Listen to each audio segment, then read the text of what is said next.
Assalamu alaikum warahmatullahi wabarakatuh. Ikiwa leo ni siku ya Jumatatu, ikiwa ndo tunataka nielekee skuli inshallah, nataka niongee maneno mafupi ya nasaha inshallah.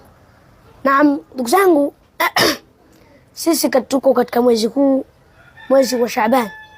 Mwezi huu wa Shaabani, mwezi unaofuata ni mwezi wa Ramadhan, na upo karibu tu, kwa sababu masiku yanaenda haraka, kwa sababu hizi ni akhiru zamani, zama za mwisho kabisa.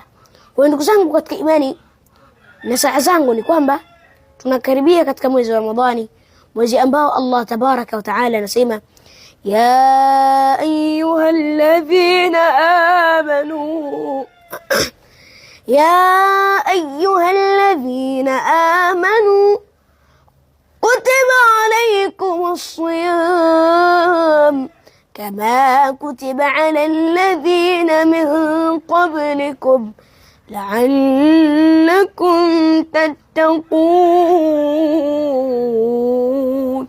Allah anasema ya ayuha alladhina amanu, enyi mlioamini, kutiba alaykumus siyam, mmefaradhishiwa nyinyi kufunga, kama kutiba ala alladhina min qablikum, kama walivyofaradhishiwa wale walikuwa kabla yenu, la'allakum tattaqun, ili muwe wacha Mungu.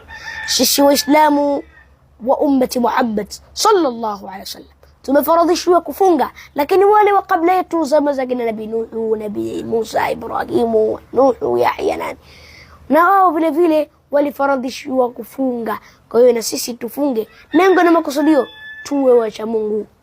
Kwa hiyo ndugu zangu katika imani, funga inatuletea ucha Mungu.